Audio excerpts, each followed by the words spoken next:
السلام علیکم ورحمۃ اللہ وبرکاتہ۔ دوستو آج کا جو سوال ہے وہ یہ ہے کہ جب حضرت آدم علیہ السلام نے جنت کے اندر پھل کھا لیے تھے غلطی سے، تو اللہ رب العزت نے ان کو زمین کے اندر بھیج دیا، تو حضرت آدم علیہ السلام نے اپنی توبہ کی کیسے معافی مانگی؟ آج دیکھتے ہیں اس ویڈیو کے اندر کہ حضرت آدم علیہ السلام کو اس توبہ سے معافی کیسے ملی۔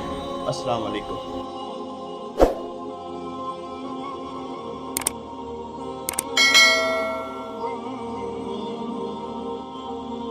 تو فتلقى آدم من ربه کلمات، آدم علیہ السلام نے اپنے رب سے چند کلمات لیے، حاصل کیے۔ یہ چند کلمات کیا ہیں؟ یہ کون سے الفاظ تھے جو آدم علیہ السلام نے اپنے رب سے حاصل کیے؟ اور آدم علیہ السلام نے وہ الفاظ پڑھے، ان کے ساتھ دعا کی اور اللہ تعالی نے ان کی دعا قبول فرمائی۔ اس بارے میں دو قول ہیں۔ پہلا قول یہ ہے کہ ان کلمات سے مراد وہ کلمات ہیں جن کا تذکرہ اللہ رب العزت نے سورہ اعراف میں کیا ہے۔ اللہ تعالیٰ فرماتے ہیں سورہ اعراف میں، ربنا ظلمنا انفسنا وان لم تغفر لنا وترحمنا لنکونن من الخاسرین، کہ یہ وہ کلمات ہیں جو آدم علیہ السلام نے اور اماں حوا نے ادا کیے۔ ربنا، اے ہمارے رب، ظلمنا انفسنا، ہم نے اپنے اوپر ظلم کیا ہے، اور اگر تو نے ہماری مغفرت نہ کی، ہم پہ رحم نہ کیا، تو ہم نقصان اٹھانے والوں میں سے ہو جائیں گے۔ دوسرا قول یہ ہے کہ ان کلمات سے مراد یہ ہے کہ آدم علیہ السلام نے اللہ رب العزت کو نبی صلی اللہ علیہ وسلم، یعنی کہ ہمارے نبی جناب محمد کا واسطہ دیا، ان کے حق کا وسیلہ دیا، تب اللہ رب العزت نے ان کی توبہ قبول کی۔ پہلا قول، اس کی دلیل کیا ہے؟ قرآن، یعنی کہ قرآن کی اس آیت کی تفسیر وہ آیت کر رہی ہے جو سورہ اعراف میں آئی ہے۔ اور دوسرا قول، اس کی دلیل کیا ہے؟ اس کی دلیل وہ روایت ہے جس کو امام حاکم اپنی کتاب المستدرک میں لے کر آئے ہیں، اور امام حاکم اس روایت کو کس سے بیان کر رہے ہیں؟ عبد الرحمن بن زید بن اسلم سے۔ عبد الرحمن بن زید بن اسلم کس سے روایت کرتے ہیں؟ اپنے باپ زید بن اسلم سے۔ اور زید بن اسلم کس سے روایت کرتے ہیں؟ اپنے باپ اسلم سے۔ اور اسلم کس سے روایت کرتے ہیں؟ جناب عمر فاروق رضی اللہ تعالیٰ عنہ سے، کہ جناب عمر فاروق کہتے ہیں کہ جب آدم علیہ السلام سے غلطی ہوئی تو انہوں نے اللہ رب العزت سے دعا کی، اللہ رب العزت کو پکارا اور کیا کہا؟ یا ربی اسألک بحق محمد، اے اللہ میں تجھ سے سوال کرتا ہوں محمد کے حق سے، کیا سوال کرتا ہوں؟ کہ تو مجھے معاف کر دے۔ اس روایت میں یہ آتا ہے کہ جب آدم علیہ السلام نے اس انداز سے اللہ رب العزت سے رابطہ کیا، اللہ رب العزت سے دعا کی، تو اللہ رب العزت نے کہا، آدم تمہیں محمد کا علم کیسے ہوا؟ میں نے تو ابھی انہیں پیدا بھی نہیں کیا۔ تو آدم علیہ السلام کہنے لگے، بقول اس روایت کے، آدم علیہ السلام کہنے لگے کہ یا اللہ، جب تو نے مجھے اپنے ہاتھوں سے پیدا کیا، جب تو نے مجھ میں اپنی روح پھونکی، تو میں نے سر اٹھایا، سر اٹھا کر میں نے عرش کے پائے پہ دیکھا تو وہاں پہ لکھا ہوا تھا لا الہ الا اللہ محمد رسول اللہ۔ اس روایت کے الفاظ پہ غور کیجئے گا۔ آدم علیہ السلام بقول اس روایت کے کیا کہہ رہے ہیں کہ میں نے سر اٹھایا تو میری نگاہ عرش کے پائے پہ پڑی، اور وہاں پہ کیا لکھا ہوا تھا؟ لا الہ الا اللہ محمد رسول اللہ۔ اس روایت کے مطابق آدم علیہ السلام مزید کہتے ہیں کہ جب میں نے یہ الفاظ پڑھے تو میں نے جان لیا کہ جس شخصیت کا نام اے اللہ تو نے اپنے نام کے ساتھ ملا دیا ہے، یہ وہی شخصیت ہوگی جو تجھے مخلوق میں سب سے بڑھ کر محبوب ہوگی، اسی لیے میں نے ان کا واسطہ دیا۔ تو اللہ رب العزت نے اس کے جواب میں کہا کہ ہاں آدم تم ٹھیک کہہ رہے ہو، تم درست کہہ رہے ہو، اور جب بھی مجھ سے دعا کرنی ہو محمد کے حق سے کرنا صلی اللہ علیہ وسلم، میں نے تمہیں معاف کیا، اور اگر محمد نہ ہوتے تو میں تمہیں پیدا ہی نہ کرتا۔ اس روایت کو کون سے امام نے بیان کیا ہے جی؟ امام حاکم نے اپنی کون سی کتاب میں؟ المستدرک میں۔ اور امام حاکم اس روایت کو بیان کرنے کے بعد کہتے ہیں صحیح الاسناد، کہ اس کی سند بالکل ٹھیک ہے، درست ہے۔ امام ذہبی رحمہ اللہ کا نام آپ لوگوں نے سنا ہوگا، ایک بڑے امام ہیں، بڑے محدث ہیں۔ انہوں نے امام حاکم کی ان روایات کا جائزہ لیا ہے جن کو وہ اپنی کتاب المستدرک میں لے کر آئے ہیں۔ ان روایات کا جائزہ لیتے ہوئے جب اس روایت تک پہنچتے ہیں جس کا بھی میں نے تذکرہ کیا ہے، تو امام حاکم کہتے ہیں کہ صحیح الاسناد، کہ یہ روایت بالکل صحیح سند کے ساتھ ہے۔ امام ذہبی کہتے ہیں نہیں ایسی بات نہیں ہے، موضوع، یہ روایت وضع کردہ ہے، من گڑت ہے، خود ساختہ ہے۔ میرے بھائیو، سوال پیدا ہوتا ہے کہ امام ذہبی نے اس روایت کو جس کو امام حاکم صحیح کہہ رہے ہیں من گڑت کیسے قرار دے دیا، خود ساختہ کیسے قرار دے دیا؟ تو گزارش یہ ہے کہ میں نے بیان کیا تھا کہ اس روایت کے بیان کرنے والوں میں ایک راوی ہے جس کا نام ہے عبد الرحمن بن زید بن اسلم۔ یہ عبد الرحمن بن زید بن اسلم وہ راوی ہے جس کے بارے میں خود امام حاکم اپنی کتاب المدخل الی معرفت الصحیح من السقیم میں فرماتے ہیں کہ یہ عبد الرحمن بن زید بن اسلم وہ ہے کہ جو یروی عن ابیہ احادیث موضوعہ، یہ من گڑت روایتیں بیان کرتا ہے اور بیان کرتے ہوئے کہتا ہے کہ میں نے یہ روایتیں کس سے لی ہیں؟ اپنے والد سے لی ہیں۔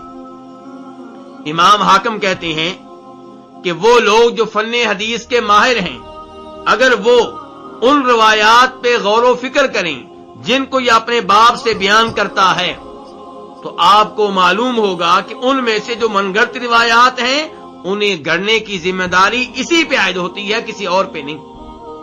یعنی کہ ان روایات کو گھڑنے والا، انہیں اپنے گھر میں بیٹھ کر ترتیب دینے والا اور پھر نبی علیہ الصلوۃ والسلام کی طرف منسوب کرنے والا کون ہے؟ عبد الرحمن بن زید بن اسلم ہے۔ یہ کون کہہ رہے ہیں؟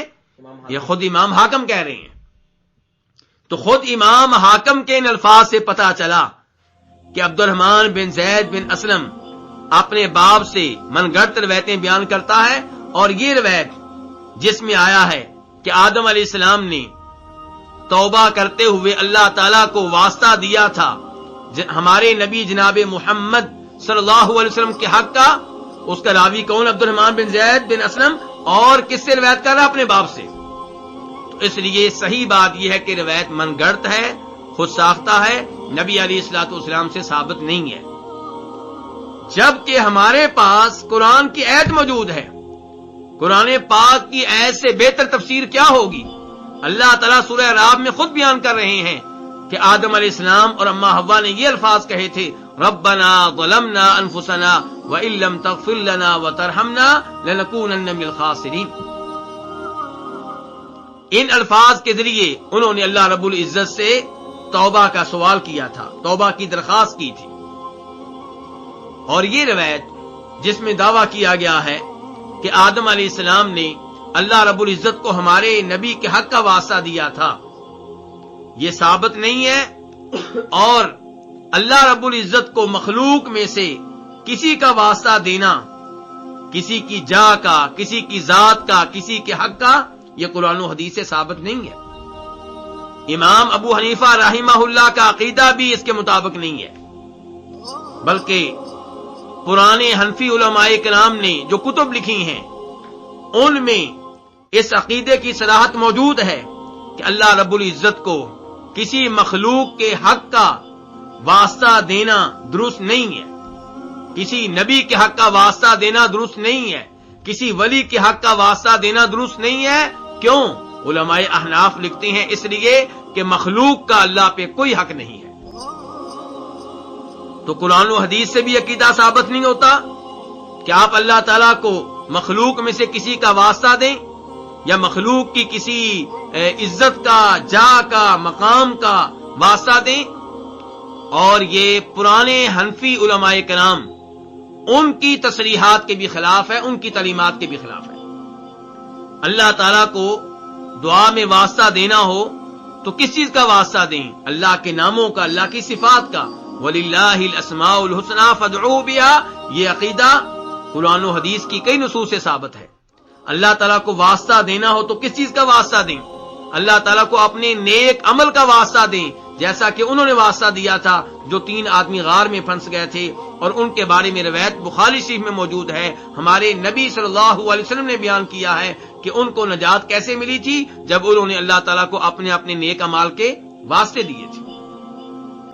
اللہ تعالیٰ سے دعا کرتے ہوئے، اللہ تعالیٰ سے اپنی درخواست منظور کروانے کے لیے آپ کسی زندہ آدمی کی دعا کو بھی وسیلہ بنا سکتے ہیں۔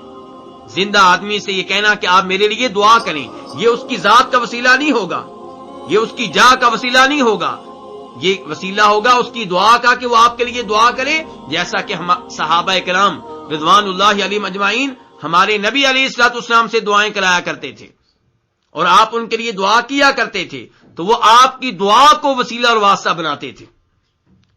لیکن ایسا کبھی نہیں ہوا کہ آپ کے فوت ہو جانے کے بعد انہوں نے اللہ سے کہا ہو کہ اللہ ہماری دعا قبول فرما، اپنے نبی کے وسیلے سے، ان کے صدقے سے، ان کے حق سے، ان کی جاہ کے حق سے۔ ایسا کچھ بھی قرآن و حدیث سے ثابت نہیں ہے۔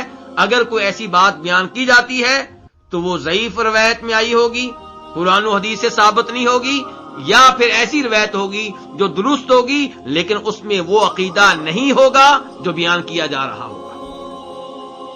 تو خلاصہ کلام یہ ہے کہ فتلقى آدم من ربه کلمات، جن کلمات کے ذریعے آدم علیہ السلام نے اللہ سے توبہ کی، کون سے کلمات تھے؟ ربنا ظلمنا انفسنا۔ اور آپ ایک اور بات نوٹ کریں گے، یہاں پہ اللہ تعالیٰ کہہ رہے ہیں آدم علیہ السلام نے یہ کلمات اپنے رب سے لیے، اپنے رب سے لیے، حاصل کیے، سیکھے۔ اور من گڑت روایت میں کیا آیا کہ اللہ نے پوچھا کہ آدم تمہیں محمد کا علم کیسے ہوا جن کے حق کا مجھے واسطہ دے رہے ہو؟ تو بقول اس من گڑت روایت کے آدم علیہ السلام نے کہا کہ یا اللہ جب تو نے مجھے پیدا کیا تھا میری نگاہ تیرے عرش کے پائے پہ پڑی تھی، وہاں پہ لکھا ہوا تھا لا الہ الا اللہ محمد رسول اللہ، تو میں نے جان لیا کہ جن کا نام تو نے اپنے نام کے ساتھ ملا دیا ہے یہ وہی ہے جو مخلوق میں تجھے سب سے زیادہ محبوب ہے، اس لیے میں نے ان کا واسطہ دیا ہے۔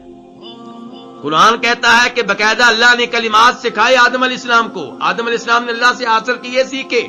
من گھڑت روایت کیا کہتی ہے کہ آدم علیہ السلام نے خود اجتہاد کیا، خود انہوں نے جب عرش کے پائے پہ یہ الفاظ دیکھے تو سوچا کہ مجھے جناب محمد کے حق کا واسطہ دینا چاہیے، اور جب دیا تو اللہ نے پوچھا کہ تمہیں یہ چیز کہاں سے معلوم ہوئی، محمد کے بارے میں تمہیں علم کہاں سے ہوا صلی اللہ علیہ وسلم۔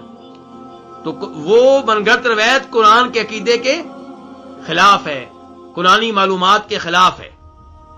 تو بہرحال اللہ تعالیٰ کہتے ہیں فتلقى آدم من ربه کلمات، آدم علیہ السلام نے اپنے رب سے کلمات سیکھے، وہ کلمات جن کا واسطہ آدم علیہ السلام نے اور اماں حوا نے اللہ تعالیٰ کو دیا۔ تو ان میں دیکھیں آدم علیہ السلام اللہ تعالیٰ کو پکارتے ہوئے، اللہ کو راضی کرتے ہوئے، اللہ سے توبہ کرتے ہوئے، اللہ سے دعا کرتے ہوئے کس چیز کو وسیلہ بنا رہے ہیں؟ نمبر 1 اللہ کی ربوبیت کو، ربنا اے ہمارے رب، یعنی کہ میری دعا، ہماری دعا اللہ اس لیے قبول فرما کہ تو ہمارا رب ہے، تو ہمارا خالق ہے، مالک ہے، رازق ہے، مدبر ہے۔ اور اس کے بعد کیا کہتے ہیں؟ ظلمنا انفسنا، کہ اے ہمارے رب ہم اپنے اوپر ظلم کر بیٹھے ہیں، یعنی کہ اپنے گناہ کے اعتراف کو دعا میں وسیلہ بنا رہے ہیں کہ ہم مانتے ہیں یا اللہ ہم سے غلطی ہو گئی، یا اللہ ہم مانتے ہیں کہ ہم ظلم کر بیٹھے۔ اور پھر یہ کہا کہ اے اللہ اگر تو نے معاف نہ کیا، تو نے رحم نہ کیا تو ہم تو نقصان میں رہیں گے، خسارے میں رہیں گے، گھاٹے میں رہیں گے۔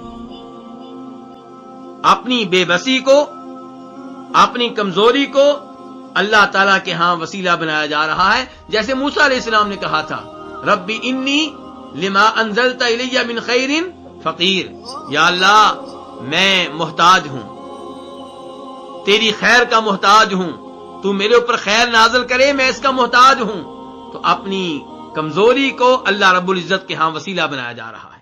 تو یہ انداز اختیار کیا ہے آدم علیہ السلام نے اور اماں حوا نے، تو اللہ تعالیٰ سے ان الفاظ کے ذریعے انہوں نے توبہ کی ہے۔ فتاب علیہ، تو اللہ نے ان کی توبہ قبول کی۔